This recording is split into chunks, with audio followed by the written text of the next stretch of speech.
Hello again, everybody, as we welcome you into the Take the North podcast, where we talk about the Chicago Bears along with Dan Wiederer of The Athletic. I am Mark Grote of Chicago Sports Radio 670 The Score. Dan and I are presenting from Haugh. I'm in the NFL Network studios. Dan, where do you find yourself on this fine day as we record Take the North? I am not far from the famous lectern here in the main press conference room here at Haugh, and this beautiful backdrop with these old Bears photos. So I don't know who these Yeah. players are behind me. It's a great backdrop though, and it's a great time to be covering the Bears, isn't it, Grote? I feel like this team is really interesting and fun, interesting in a lot of ways. Yeah, and the key is can they keep it that way? The Bears are 5-3 with this game against the Giants, about which we will talk, and then things get, as we have talked about, things start to get a little bit more difficult on the schedule. But I think just like the Bears, we maybe more than ever looking at it, on the week per week basis, the Bears have a chance to go to 6-3, and there was a lot out here at Haugh today throughout this entire week, and we'll get to a Yeah. lot of it. The coordinators spoke today, Declan Doyle and Dennis Allen and Richard Hightower, of interest because the special teams was bad. We will get to that as well. We had a little fun with Ben Johnson, the dark side of Ben Johnson, and what that is like and what that looks like to some of the other coaches. So we'll bring you some insights on that. We'll tell you about some of our insights that we picked through in the locker room in a terrific interview that Dan and I did, which we will present to you at the end of the week. But I want to start, Dan, with in the locker room specifically. And the first person that we wanted to talk to, and the first person we wanted to talk to this week, but he was back in practice. That's important to point out that Rome Odunze has been dealing with a heel injury. Rome Odunze back in practice today, but the hot topic with Rome Odunze is his father, James Odunze, who put up some sort of non-complimentary things about the usage of Rome Odunze, which was minimal in the game against Cincinnati. 3 targets, 0 catches, a lot of good blocking by Rome Odunze. But Rome spoke to us and basically said, we brought up the topic of his dad and he said, look, that's not me. My dad is my dad. I am me. And the bottom line from all of it, and was that Rome Odunze at least said he's very happy with the way he's being used by the Bears. He's very happy being a Chicago Bear, and he was mostly smiles when we were talking to him about his father and the tweeting and the Xing that fathers do in this day and age. Rome was today, as Rome has been for the 18 or so months that we've known him here at Haugh. He was smooth. He was sincere. He was very laid back and low maintenance as he is. This is the type of player that the Bears have talked since draft night in 2024 about building around, a guy that you can count on every single day to give you everything he has, to be team first, to be very unselfish. And that's who Rome has been. That's why the social media activity of James Odunze earlier in the week was so jarring, because it came after a thrilling Bears victory, right? Like an absolute adrenalizing, exciting, exhilarating win for the Chicago Bears and their fans. And then all of a sudden you have the father of a player sort of insinuating disgruntlement, right? Whether it be at how many catches Rome had on Sunday, which was 0. Uh, and it was 0 in part because Rome didn't haul in a couple of passes that he should have hauled in. And so I try to see this thing from a couple different directions. And the first direction, Grote, is when you're on social media during an NFL football game, things get pretty flammable pretty quickly. And I would imagine that somewhere along the lines, James Odunze ran across some criticism of his son, and it triggered the paternal instincts to defend Rome and to really just kind of clap back at people who are angry at Rome not securing balls that he probably should catch, given his stature in this offense. And so you give him the benefit of the doubt there. But there's a certain point where you have to understand the stage that your son plays on and lives on, and just not create the drama for him. Now, to Rome's credit, today he could not have handled it better. This is not the first time either, Grote, that Rome has had to answer for his father. Early last year, Dan Orlovsky went on ESPN and said that he was seeing a receiver that wasn't capable of getting open at the NFL level at that point in his career. And James clapped back on social media over that. And Rome had to have a little session in the locker room early in his rookie season saying, that's my dad. He's always a Rome fan. And it was similar sentiments today. But I can't say enough of how well Rome handles this and basically keeping this little small fire from becoming very, very flammable. Yeah, he put on an exhibition and how to handle it, and somebody asked him, like, "Did you talk to your dad about it?" He said, "Yes, I did talk to my dad about it." I think maybe it was you that was following It up, like, was, what was yeah. the content of it? And he said he wouldn't share, which leads us to maybe guess that he was like, and this man loves his dad. He is not obviously this is a dude he looks up to, all of that, but maybe he's saying, maybe you cool it down just a touch. As you said, Dan, considering the stage that his son is on, not just Chicago, the NFL, period. Put the phone away on game day, and Yeah. probably put it away on Monday after the game, and maybe put it away on Tuesday after the game as well, and just stay out of Twitter kerfuffles. Listen, like I have gotten myself into more than a few dust ups on the social media posts. I understand when you get triggered, you post.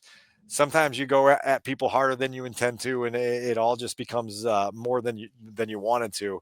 But again, Rome's handling it well. And I talked to Antoine Randall this morning, and I said, "Hey, are you aware of this stuff going on with James Odunze's social media posts?" And he said, "We are aware of it, but it's the exact opposite of the player we have inside our building. And so it's not a concern to us because what we get from Rome every single day is what we ask of Rome every single day."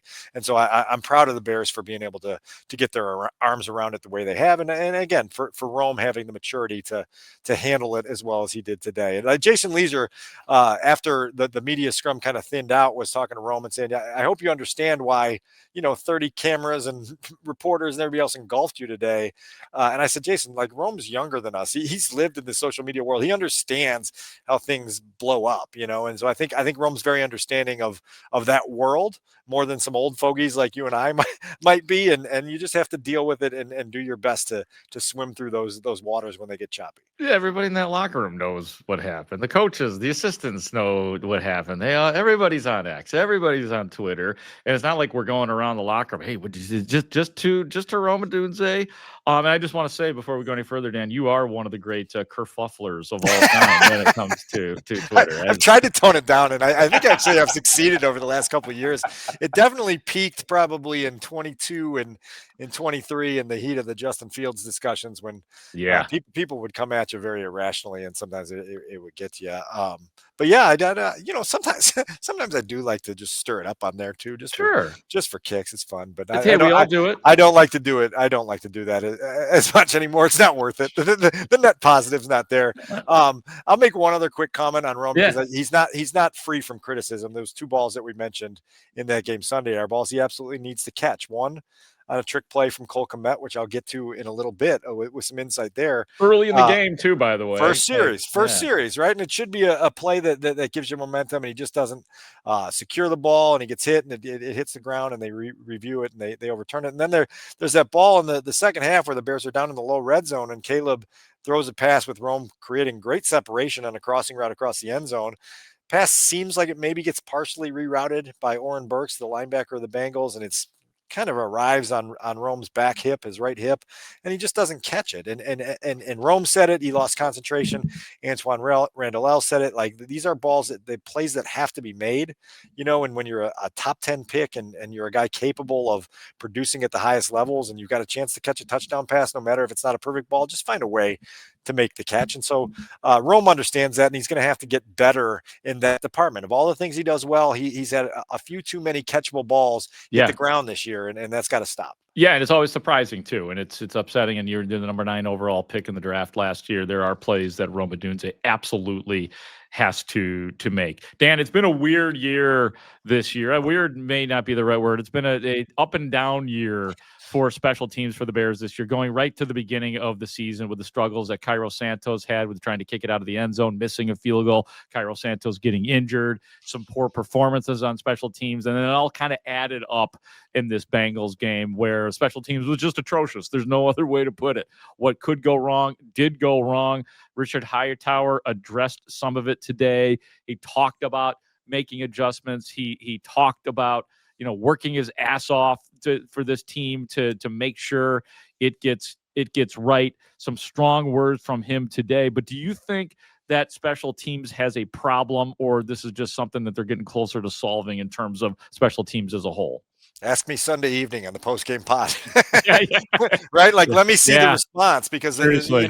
I mean, the head coach was very forthright Sunday night after the game, again on Monday, in saying like this is something that we can't go any further without addressing. And so the Bears have to find answers. They have to find answers in their execution. They have to find answers with their personnel. They have to find ways to make sure that this isn't a problem. You don't want to come to the end of game saying, "Man, our special teams put us in some problem areas." It started Sunday, obviously, with the 98-yard kickoff return uh, to open the game, and the Bears didn't have good lane integrity there. And as Richard Hightower said today, the kickoff didn't go where it was supposed to go. The location of the kickoff was off from Jump Street, and so you've got problems there. Then Cairo Santos misses a kick with the operation from snap to hold the kick off the entire way, and then later he gets a kick blocked because they're not blocking well enough up front, and they allow some C gap pressure through. And these are all things that just can't happen if this football team hopes to beat better opponents as the year goes on. And so, again, ask me Sunday evening. Let's see what the response is with actions more than words about how the special teams is going to improve. Declan Doyle is the Bears' offense coordinator. We spoke to him today as well for his regular session.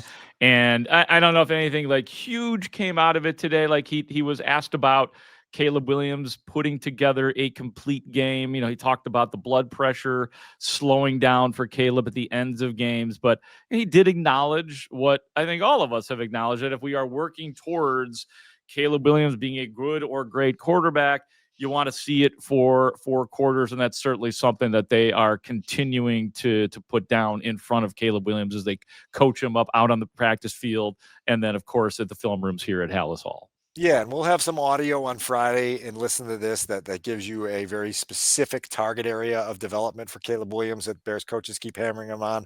Eager to talk about that, but you are looking for a quarterback to try to just continue to get better. I had a piece in the Athletic on Thursday morning, kind of reviewing Caleb's progress at the midpoint of his second season and his first season with Ben Johnson, and there's things to be encouraged by, but there's certainly a long list of priority areas for him to get better with, and you want to see those start to show up little by little over the month of November so that they can make good on Ben Johnson's vow to have this football team playing its best when the month of December arrives. And you look down at your watch and you go, the month of December ain't far off now, is it, Mark? Yeah, like we're knocking on that door pretty quickly. It's like, whoa, it's like, Thanksgiving is right around the corner. We got Christmas coming up, and the Bears are going to be great in December. So there is there is lots to get to for the Chicago Bears, I guess you could say. 7 weeks from Christmas. Right now, as we record this podcast, we are 7 weeks from Christmas.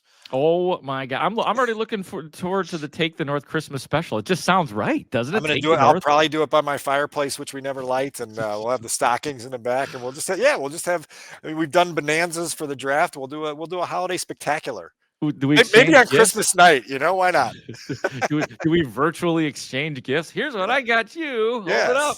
Yeah, I think that's a good idea. Maybe we do a grab bag or something, something fun like that. The other part that was kind of fun with Declan Doyle today was, and you and I know this, that Ben Johnson has in the past admitted that he can be a little bit, I think the word you like to use, Dan, a little unpleasant on game day, on the headsets, that he can get triggered easily, and there could be some yelling and some choice words that George McCaskey probably wouldn't like hearing if he put the headsets on during the game, like they do in Indianapolis, the Colts owner doing things like that. I thought about that, and Declan Doyle was asked about that, and I don't know, just like kind of paraphrasing Declan Doyle, he was basically saying it ain't like it is with your jobs, like the yelling and the screaming and the F-bombs and the intensity, it's all okay. And we all kind of laughed, and he's just like, yeah, you guys laugh about it, but it's true. This is a different world that we live in. That's what I got out of that from Declan, but it was fun. Yeah, I think it was my colleague Kevin Fishbane at The Athletic on Sunday night who asked Ben about his calm during the chaos in those final few minutes in Cincinnati. And Ben had said, yeah, just, it kind of feels natural to me to be kind of calm and locked in during those critical stages of a game, but then admitted, I think he used the word unpleasant, that, earlier in the game, there's some things that may be going on over the headset that, that are unpleasant and aren't exactly fun to be around. you've probably gotten this impression since January, March, February, April. Ben Johnson's my kind of guy. Ben Oh Johnson's yeah, juice, baby. he's an all in all the time kind of guy. When he's happy, he's really happy. When he's pissed off, he's really pissed off. He is my kind of guy, and so that is reflected in some of these things that come up, including what I'm calling dark Ben when he's on the headset and he's upset with either execution errors or communication problems or whatever it may be. The passion is there, but it's part of what guys are responding to. And you were there with me at Tyreek Stevenson's locker today when we were talking to him about Ben's leadership and why it's resonating with this group. And it was one of the best moments of the day. And I asked him directly, I said, what is it about Ben that is registering with this group? And Tyreek got, ear to ear grin. And he said, he's crazy. Yes. And it was a compliment, right? And like you could feel the genuine enthusiasm in Tyreek's face and his mannerisms that like, yeah, I like this dude because he's a little bit nuts. The funny part about that is you circled back and kind of did the paraphrasing you like but seriously, what is it about Ben? He's crazy. He said it again. Yeah. And so that's there. And maybe this is a good point to share this because this was a good little exchange I had with passing game coordinator Press Taylor in the midway today. The first trick play that the Bears dialed up Sunday in Cincinnati, it's the Caleb throws to Cole throws to Rome pass that we just addressed a few minutes ago. Well, this is different than many of the trick plays that Ben comes up with where he's scheming, he's trying to find things that are open. Grote, the genesis of this play is last week they're running routes on air in practice and Cole's catching passes and then he's throwing the ball back to the equipment manager and he throws two passes to the equipment manager that are just like rockets and they hit the equipment manager and then Cole's lefty and he's got a great arm and he was a pitcher at Notre Dame and everybody knows all these things, but something about the visual on Thursday caught Ben Johnson's attention. And so Ben essentially in that moment got his practice script out and started drawing up a play for Cole Kmet to throw a pass, right? And so that like literally this is a spontaneous trick play that comes up during one of these periods here. Yeah. And so then they run it for the first time in practice on Friday of last week, and Cole throws like a 60-yard seed to DJ Moore on the deeper option on the route and hits it, and they're like, oh yeah. And Ben is so excited about this play, Grote, that he is itching to call it on the first snap of the game Sunday against the Bengals, right? Like he can't even contain his excitement. And then he says,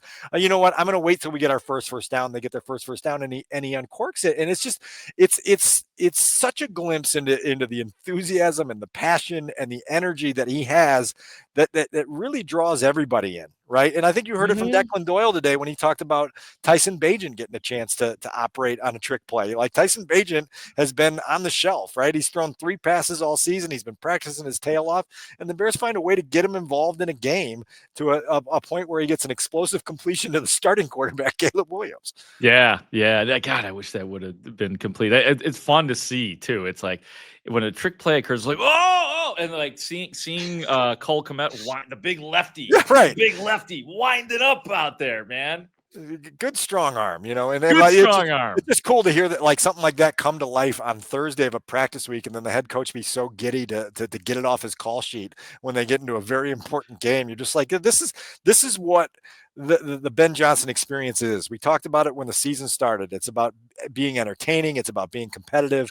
It's about just being so dialed in at every moment that you're just living in it. And again, my kind of guy, and I hope the Bears continue to succeed because it's fun to watch. He is you. There is no doubt about it. I am completely sold. That is the Weedsy I know.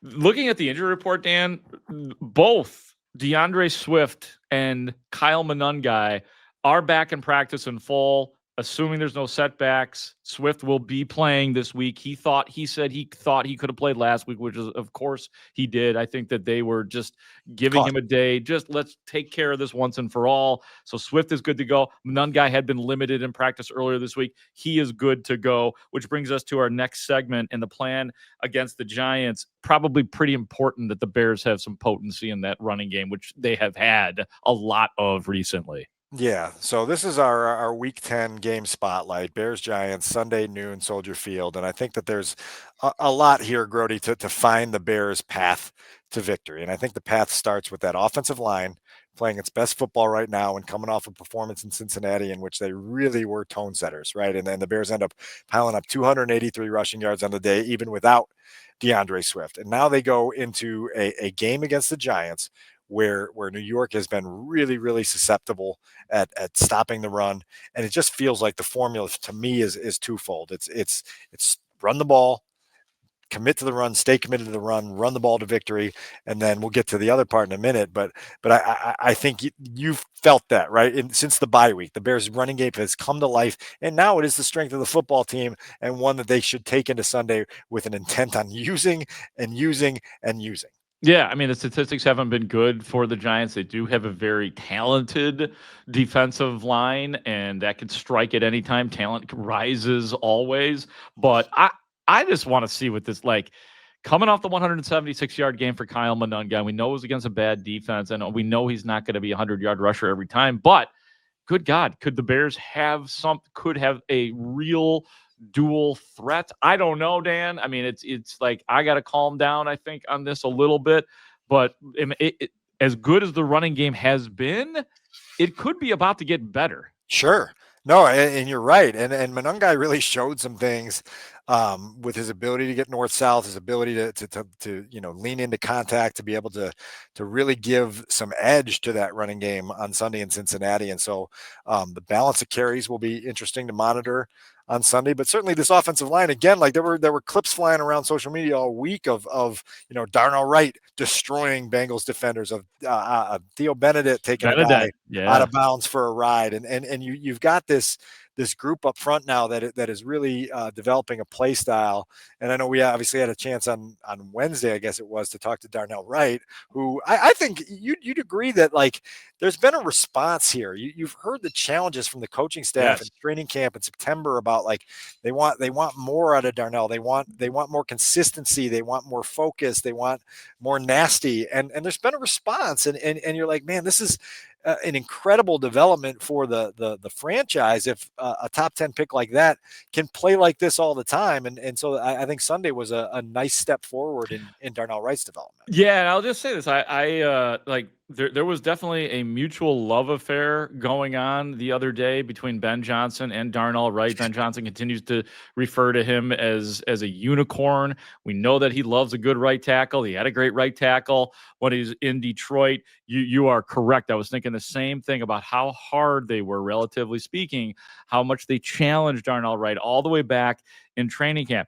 I was part of a group of reporters that was speaking to Darnell Wright the other day, and he said something. And by the way, Darnell Wright wanted nothing to do with the unicorn talk. He didn't really want to talk about the cartwheel. We were trying to pull the fun out of him, but I don't think he regretted the cartwheel, but he was kind of a little embarrassed by the whole thing. I think at least that's the feeling I got from him. But towards the end of our talk with him, after we're trying to yuck it up with him, he said something that was probably the most insightful and interesting thing that I've heard from an offensive line in that Bears locker room this year, and it centers on Ben Johnson.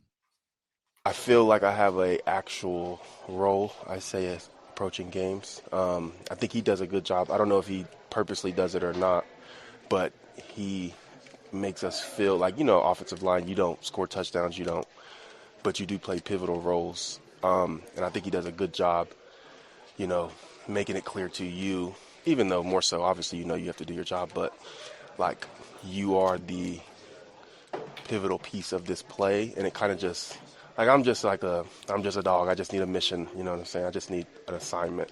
And so he does a good job doing that. I love that. I mean, just the relevancy of how he made him feel and how you look at it differently than the average offensive lineman. Just get out there and block and do your job. Like, no. You are this play. Right. Yeah, and like that's coaching 101, and it's a box that so many coaches fail to check because they just don't have the ability to get the response from their players. And it's part of the secret sauce that Ben brings to the table is that connection power, that ability to make guys lock in and to do so with an understanding of what they're being asked to do. And Darnell expresses it there. I thought it was also notable on Wednesday, Mark, for Ben Johnson to say that he did indeed see the cartwheel of Darnell Wright doing the cartwheel as he's celebrating the touchdown. And he said, we've got to continue to highlight what he does with or without the football. And you talk about a head coach willing to tease with the football part of that equation. And it speaks back to the other thing that we're talking about, where now all of a sudden you've got a player like Darnell engaged, and now you're just kind of floating that carrot for him. Hey, keep doing it, big fella, and guess what? You're going to catch a touchdown pass before the season's up. Man. Maybe he'll attempt to pass. Wasn't it Penny Sewell who attempted to pass? Yeah, you're right. Yeah. They caught more than a few offensive line touchdowns in Detroit for sure. Do we have one more piece of audio in this section here? We do, yeah. And this is the head coach who has really challenged this team, and this is going to be key on Sunday, I think, Grote, to find a killer instinct, right? Like, I think the Bears have celebrated this level of resolve and belief that they have, and the unity they have to pull out close games late. And Ben Johnson's test to them now is, hey, we don't have to pull magic out of our rear end in the final minute of a game if we just go win the game a little sooner. And so that requires developing a killer instinct. The survival instincts are there.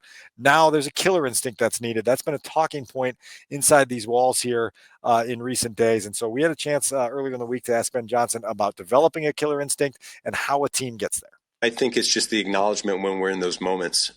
So we've been in it a few times here so far this season, and I think now in real time we'll be able to talk about it on the sideline and make sure that that we take advantage of those opportunities, because you don't know how many times that'll come up, but it's bit us in the rear once and almost did last week, and so we got to make sure we take care of our business when it happens. And the good news is when you have a lead there in the fourth quarter, that means you've done something right there for 3.5 quarters usually. And we just got to make sure that we're finishing the games the right way. What creates that finish in the good teams you've been around? What creates that finish?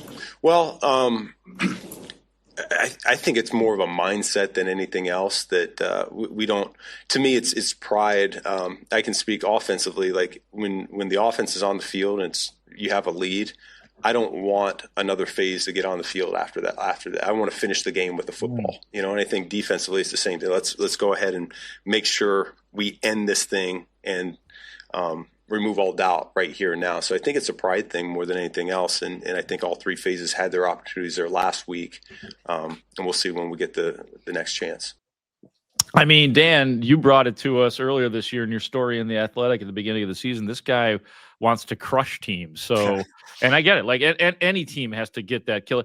It's just so wild. Like in the NFL, it's just so difficult at times, especially when you have a big lead like the Bears did. And I know this is no excuse, but there's a human nature factor that has to be coached out of guys that, look, man, it could be 41-27. But let's keep the intensity up. Let's keep the fundamentals up, all of that kind of stuff.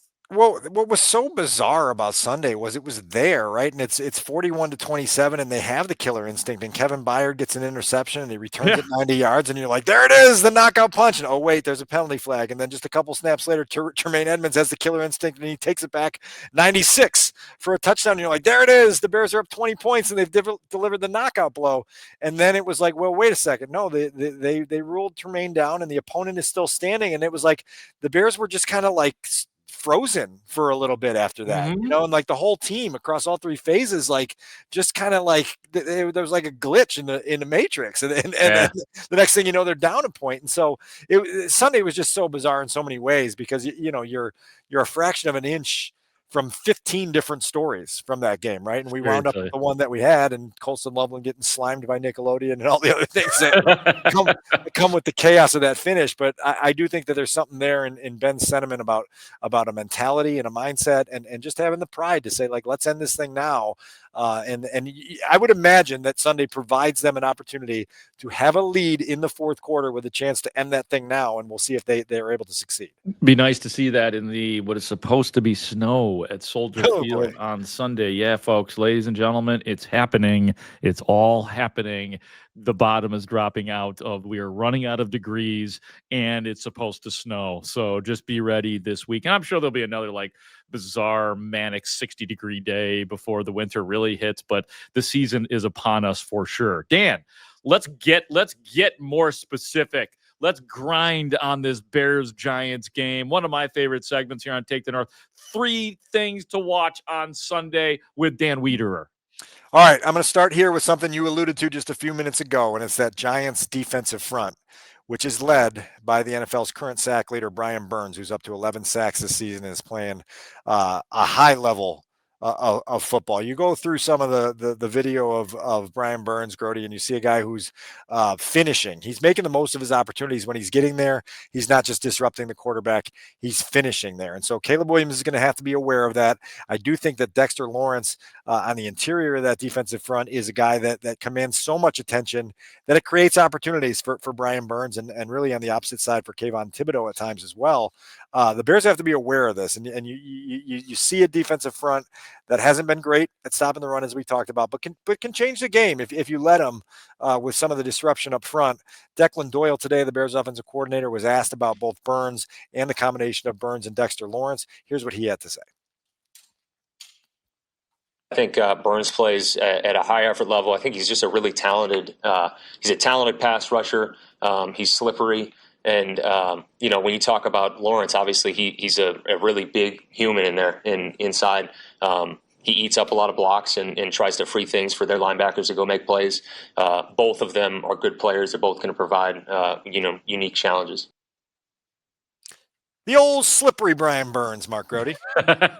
Yeah, look, I like that the Bears are dealing with, I don't know if elite is the right word to describe Brian Burns, but as you said, he has 11 sacks. We saw what happened with the Bears against Max Crosby. I love this challenge. I love this challenge for the Bears offensive line. Burns with the 11 sacks. He signed, his 5-year, $141 million deal in 2024. So quite frankly, man, because I want these kind of tests for the Bears. I want to see where they are relative to the rest of the league. So I do hope that they can stop Brian Burns. That's going to be interesting. Number 2 thing to watch on Sunday afternoon is the Bears defensive line rotation. This is a regrouping defensive front for the Bears. We know Dayo Odunze done for the season now with the torn Achilles tendon. The Bears go out and make a move earlier this week to add Joe Tryon-Shoyinka. I didn't do that very well. Joe Tryon-Shoyinka, JTS, to the mix. We'll see what his role looks like, what his snap count looks like on Sunday. But you're going to have to find answers here because this is the roster you have going forward down the back half of the season. And you're not going to be an elite pass rushing team this season. I don't think it's going to take a lot to get there. So how does Dennis Allen and company figure out how to get the most of that defensive front? And it starts Sunday with a look at the new guy, JTS, and how he factors into that defensive front. Yeah, and I had a little talk with Austin Booker today. Talked to him for a few minutes today, and basically said that he understands that he's not a rookie anymore, and that there are expectations for him, and that he's had some flashes, like he did last week, like he did in preseason for the last 2 years, and now put it together, and that is what he is determined to do, and he doesn't even look at it like next man up. Like looks at it like they're always expecting me to get to the quarterback. So I would like to see Austin Booker continue to progress because I still don't think the Bears know, or I don't think I know what the Bears have in Austin Booker yet. Sure. And he's going to have to be a guy that can also help with run support when he's in there on run support downs. And this whole pass rush this weekend is going to have to be aware of how dangerous Jackson Dart can be with his legs. And so you have to be a little bit more controlled. And Austin Booker's a guy I keep my eye on Sunday because when you are coming off a long injury absence, you want to make an impact, and you make an impact in your first game, and now you want to get after the passer again. And sometimes you get a little aggressive going after the passer, and then he's out the gates for a 17-yard run, and you're like, oh boy, like I was a little too aggressive there. And so that's going to be something to keep an eye on as well on Sunday. We talked to CD Gardner-Johnson today, and this is a guy who's pretty honest, pretty forthright. I think people kind of know that about him. He was he was like, Jackson Dart is pretty good, and he was like giving specific incidents and games in which he was good. So this is not he has his rookie struggles like everybody else, but not to be taken lightly when somebody has the talent that Jackson Dart does have. Dan, number 3. Last thing to watch, we touched on in the opener, it's the Bears special teams. Like there's only a couple ways that the Bears, in my opinion, lose this football game. It's 1, losing a commitment to the running game, which they're not going to do. It's 2, it's Caleb Williams making mistakes if pressured and being disrupted. And Caleb hasn't had a multiple turnover game since his 3rd game of his career. And so he's been really good at taking care of the football consistently. I don't think that's going to happen. And the third way is if your special teams let you down and makes too many errors and allows the Giants to pull off an upset. And so that's a big deal for the Bears to come back, as we talked about earlier, and respond to the challenge that's been laid out for them. They could be getting Imagn Ogbongbemiga back off of a lengthy absence from an injury, and if he's back in the mix, it's going to be a little bit of a more stabilized special teams unit here. Richard Hightower, the special teams coordinator, was challenged by Brad Biggs today about the possible return of Imagn Ogbongbemiga and what it could mean. Here's a little of that exchange. What can Ogbongbemiga bring you guys?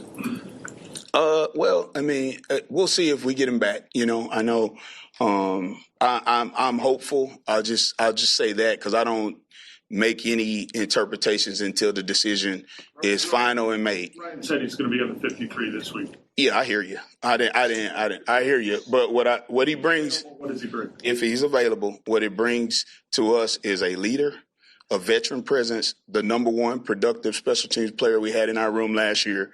We missed him dearly, okay? But it's next man up, okay? So if we do get him, that will be phenomenal. And nobody in that room, all right, wants to get it corrected more than the players, all right? And we are going to work night and day to get it all cleaned up. I can promise you that. I will bust my ass, and they will too, all right, to get it cleaned up. Yes. He's going to bust his ass. He's going to bust his ass. And if he doesn't, Brad might bust his ass for not answering the question directly. I appreciate Bigsy. I appreciate Bigsy putting it let's just stop right here. The general manager said he's going to be back. Let's get to the answer that the question I asked. And so fun moment here, but you hear from HT there what Ogbongbemiga could bring to that special teams unit. Let's see if they can respond. Nice job by Biggs time. A frequent contributor to the score, a what do they call him? A valued friend. God, it's been a long day here. I found Mully and Haugh 3 times a week. Bigsy is the best, no doubt about it. All right, it is time to bring in our producer, Adam Studzinski, for our FanDuel segment here. But I also want to mention that Studs put in the chat earlier, says that he is not working on Christmas. You guys are on your own, laughing my ass off. Grote, please take him out of the grab bag. Then he's not getting the grab bag present. If you guys want to do that on Christmas, that's up to you. I'll be on my couch with a glass of bourbon. All right. Well, we'll get Haugh to produce the show. The best bet segment is brought to you by FanDuel Sportsbook. Make every moment more. Okay, guys. First and foremost, we've been pretty good on these bets last week. Our bet last week on the over-under for the Bears total points hit very easily. So, this week we got our eyes on the run game. You guys have been hinting at it a lot. The Giants have not been very good against the run this year. So, DeAndre Swift, anytime touchdown in this game is plus 100. So, you can make money off of that if you think DeAndre Swift is going to score a touchdown off at any point in this game. I will add a little spice to this. If you think he's going to score the first touchdown of the game, that is plus 600. So two layers to this bet. Do you want to do just anytime touchdown or not? Do you want to do first touchdown of the game at plus 600? I'm going to go with the anytime touchdown for sure. I think DeAndre Swift is revisiting the end zone on Sunday at Soldier Field. We talked about how vulnerable this Giants run defense is and how eager I think DeAndre Swift is to be part of a running attack that did what it did Sunday in Cincinnati. I expect him to get the ball early and often. You gotta like the percentages there. Those odds on that first touchdown score is a nice little tease there. I'll lean into that one. As well. But certainly at some point in that game on Sunday, Studs, DeAndre Swift scoring a touchdown. What is it for 2+? Ooh, that's a good one. Let me go to give your answer. I'll give you my answer while you look that up. I'm going to say DeAndre Swift is not going to have a touchdown this week. There's a vulture in town, and his name is Kyle Monungai. I think Kyle Monungai is going to, if they're running it in, I think Monungai will be the guy. I also think that this is the week where Caleb Williams has some touchdown passes to the end zone. They are still trying to get that spot on. So I think that, I think Caleb's going to have a couple touchdown passes. I think that Monungai is going to get in the end zone. I think Swift's going to have a good game. I do think Swift's going to have a good game. I just don't think he's going to score a touchdown. Sorry. It's fair. That's fair, I guess. And it also to add on to that, it does kind of look like Roschon Johnson's going to be back. They haven't really used him a whole lot this year, Good but point. he is a goal line guy. So if you want Roschon Johnson's anytime touchdown is plus 2,000. So that's pretty good. Anyway, Dan, you asked John J. Swift 2 touchdowns, 2+ is plus 700. So similar odds to first touchdown. Okay, interesting. I am going to take the DeAndre Swift anytime touchdown. Okay. I think he's gonna bust one and get into the end zone. I love placing first touchdown bets, but I'm not feeling that one with Swift. I love the odds. I mean, if you want to put a buck on that, you can fairly harmless bet, but I'm not going to take that one. All right. Do you guys think that Colston Loveland's about to blast off too? Do you think that he has another minimal game this week like he had in a lot of games this year? Do you think that was the big blast off last week for Colston? No, I think it's going to be up and down through most of the season. It's just the way I feel it goes. that too. Particularly with an offense that has this many weapons, like you're just going to kind of lean into each game with a different plan of attack. Colston obviously benefited greatly from the final drive, right? Like that 58-yard touchdown was a big part of his production. But he's going to come alive, and I found it laughable, Grote, in the month of September when people are like doing the Loveland Warren comparisons and drawing grand conclusions after the guys had played like 3 and 4 games apiece. You're like, just let things play out. Like these years to figure out. I get it though. I get it. He's going to be a good player here, and we'll do the side by side of Warren and Loveland after like season 3, and then we'll see where they're at. Yeah, but I get it. I mean, look, everybody thought they were going to take Tyler Warren. I thought they were going to take Tyler Warren. I wanted them to take Tyler. I'm sold on Colston Loveland, but I understand it at the angst. I do. This best bet segment was brought to you by FanDuel Sportsbook. Make every moment more. Thank you, studs. Appreciate you, buddy. You're the best. Predictions. Yep. God, I always want to skip past predictions. Adam, would you like to go first on our predictions this week? Bears and New York Giants, noon at Soldier Field in the snow. Yeah, I got the Bears winning this one. This just it feels like the kind of game that you guys have said it. Just stick to the ground game. Don't make any crucial mistakes, and go ahead and get a lead early and get them slumping their shoulders, and you can get out of here with a win. The weather might make it a little closer than we might like it to be. I'd prefer not to have another incredibly stressful Sunday afternoon. I don't think it's going to be like that, but I think the Bears win this one 26-20. And yeah, there you go. Grote, if the Bears are intent on finding their way to 10 wins, this is an absolute have-to-have game, and it's a should-win game. It's a should-win home game against a 2-7 team that hasn't won on the road in 13 months. It's a game against an opponent that has an exposed weakness, the run defense, that matches up perfectly with your greatest strength, your run offense. I think the Bears go 27-20. I think they put the finishing touches on this early, and that the final few minutes of this game are not nearly as stressful as they were in Las Vegas, in Washington, in Cincinnati. It's a pleasant drive home for the Soldier Field crowd, even through the snow. I also have the Bears winning this game. I think the Bears will beat the New York Giants 27-24. The Giants coming off a 34-24 loss to the New York Giants. Just a little perspective in that game. What did I say? Giants. Oh, the Giants beat the Giants. You said the Giants lost to the Giants. That's an amazing concept. Which happens in a lot of weeks. They do beat themselves. That's a very deep concept. We'll get into that later. But in that game, Jackson Dart, 24-33, 191, 2 TDs. Plus, he can move with those legs, 56 yards rushing. So the Bears are going to have their hands full in that regard. We know that quarterbacks have run some big yards. So I do think the Giants, who have also lost 3 in a row, that has to play a factor. They're going to be motivated. Their season is on the line, all of that stuff. So I think the Giants keep it close, but the Bears beat the Giants 27-24 to go to 6-3. And the town's going to be going crazy. Then we're going to have to be answering lots of questions about whether or not the Bears will make the playoffs. Like you just made a prediction there that I wish we could have showed ourselves as we walked out of Ford Field in week 2 of this football season when the Bears were 0-2, and you're saying the Bears are going to have an easy home win to get to 6-3. People would have been like, sign me up. And here we are on the verge of the Bears favored at home to go to 6-3. Incredible surge here. I mean, yeah, you want to see it. I want the Bears to be in that position and see what it looks like, see how it feels through 9 games of the season, which it will be after Sunday, which is also crazy in itself. I have one more note here, Dan, and I'll let you give any other nuggets that you would like to share. And I know this was probably on your list as well, but as we kind of teased a little bit earlier, Dan and I today got a chance to talk more to CD Gardner-Johnson, get him to open up a little bit just beyond the, hey, how's it going?